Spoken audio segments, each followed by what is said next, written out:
এতিয়া ডাঙৰ বস্তুটো হৈছে যে এইবাৰ বিটিচি আৰু আউটসাইড বিটিচি পূৰ্বতে বিটিচিত 3.5টা সমষ্টি আছিলে, এতিয়া 6টা সমষ্টি হৈছে। বিটিচিত যি ৰাজনৈতিক দল শক্তিশালী সেই ৰাজনৈতিক দলে নিৰ্বাচনত বিজয়ী হোৱাৰ এটা সোণালী সুযোগ আহিছে।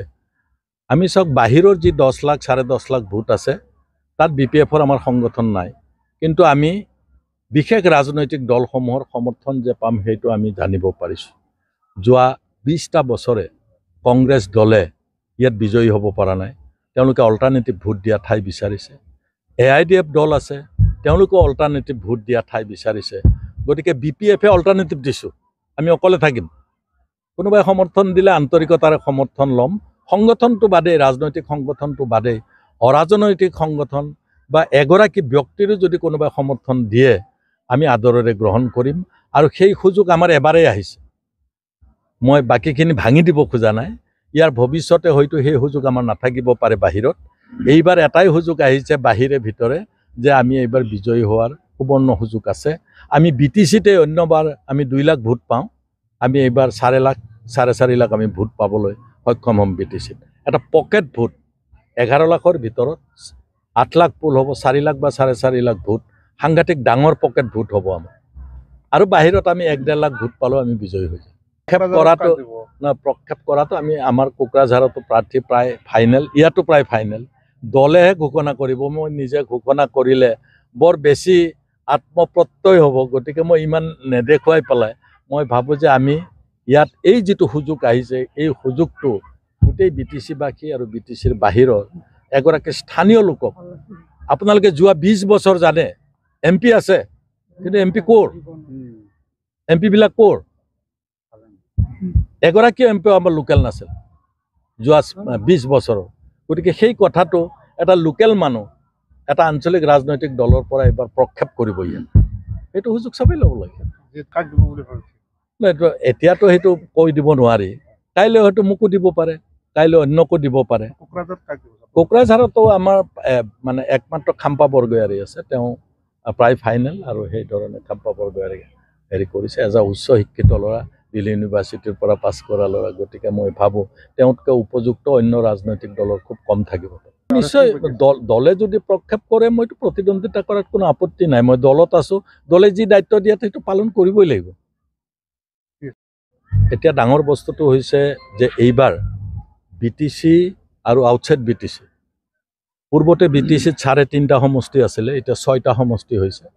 বিটিচিত যি ৰাজনৈতিক দল শক্তিশালী সেই ৰাজনৈতিক দলে নিৰ্বাচনত বিজয়ী হোৱাৰ এটা সোণালী সুযোগ আহিছে। আমি চাওক বাহিৰৰ যি 10 লাখ 10.5 লাখ ভোট আছে তাত BPFৰ আমাৰ সংগঠন নাই, কিন্তু আমি বিশেষ ৰাজনৈতিক দলসমূহৰ সমৰ্থন যে পাম সেইটো আমি জানিব পাৰিছোঁ। যোৱা 20টা বছৰে কংগ্ৰেছ দলে ইয়াত বিজয়ী হ'ব পৰা নাই, তেওঁলোকে অল্টাৰনেটিভ ভোট দিয়া ঠাই বিচাৰিছে। AIDF দল আছে, তেওঁলোকে অল্টাৰনেটিভ ভোট দিয়া ঠাই বিচাৰিছে। গতিকে BPFে অল্টাৰনেটিভ দিছোঁ, আমি অকলে থাকিম। কোনোবাই সমৰ্থন দিলে আন্তৰিকতাৰে সমৰ্থন ল'ম। সংগঠনটো বাদেই, ৰাজনৈতিক সংগঠনটো বাদেই, অৰাজনৈতিক সংগঠন বা এগৰাকী ব্যক্তিৰো যদি কোনোবাই সমৰ্থন দিয়ে আমি আদৰেৰে গ্ৰহণ কৰিম। আৰু সেই সুযোগ আমাৰ এবাৰেই আহিছে, মই বাকীখিনি ভাঙি দিব খোজা নাই। ইয়াৰ ভৱিষ্যতে হয়তো সেই সুযোগ আমাৰ নাথাকিব পাৰে বাহিৰত। এইবাৰ এটাই সুযোগ আহিছে বাহিৰে ভিতৰে যে আমি এইবাৰ বিজয়ী হোৱাৰ সুবৰ্ণ সুযোগ আছে। আমি বিটিচিতে অন্যবাৰ আমি 2 লাখ ভোট পাওঁ, আমি এইবাৰ 4 লাখ 4.5 লাখ আমি ভোট পাবলৈ সক্ষম হ'ম বিটিচিত। এটা পকেট ভোট 11 লাখৰ ভিতৰত 8 লাখ পোল হ'ব, 4 লাখ বা 4.5 লাখ ভোট সাংঘাতিক ডাঙৰ পকেট ভোট হ'ব আমাৰ। আৰু বাহিৰত আমি 1.5 লাখ ভোট পালেও আমি বিজয়ী হৈ যাম। প্ৰক্ষেপ কৰাটো আমি আমাৰ কোকৰাঝাৰতো প্ৰাৰ্থী প্ৰায় ফাইনেল, ইয়াতো প্ৰায় ফাইনেল। দলেহে ঘোষণা কৰিব, মই নিজে ঘোষণা কৰিলে বৰ বেছি আত্মপ্ৰত্যয় হ'ব। গতিকে মই ইমান নেদেখুৱাই পেলাই মই ভাবোঁ যে আমি ইয়াত এই যিটো সুযোগ আহিছে এই সুযোগটো গোটেই বিটিচিবাসী আৰু বিটিচিৰ বাহিৰৰ এগৰাকী স্থানীয় লোকক, আপোনালোকে যোৱা 20 বছৰ জানে MP আছে, কিন্তু MP ক'ৰ? MP বিলাক ক'ৰ? এগৰাকী MPও আমাৰ লোকেল নাছিল যোৱা 20 বছৰৰ। গতিকে সেই কথাটো এটা লোকেল মানুহ এটা আঞ্চলিক ৰাজনৈতিক দলৰ পৰা এবাৰ প্ৰক্ষেপ কৰিব ইয়াত, সেইটো সুযোগ চবেই ল'ব লাগে।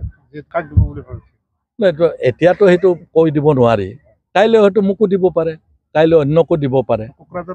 কোকৰাঝাৰতো আমাৰ মানে একমাত্ৰ খাম্পা বৰগয়াৰী আছে, তেওঁ প্ৰায় ফাইনেল, আৰু সেইধৰণে খাম্পা বৰগয়াৰী হেৰি কৰিছে। এজন উচ্চ শিক্ষিত ল'ৰা, দিল্লী ইউনিভাৰ্চিটিৰ পৰা পাছ কৰা ল'ৰা, গতিকে মই ভাবোঁ তেওঁতকৈ উপযুক্ত অন্য ৰাজনৈতিক দলৰ খুব কম থাকিব। নিশ্চয় দলে যদি প্ৰক্ষেপ কৰে মইতো প্ৰতিদ্বন্দ্বিতা কৰাত কোনো আপত্তি নাই। মই দলত আছোঁ, দলে যি দায়িত্ব দিয়ে সেইটো পালন কৰিবই লাগিব।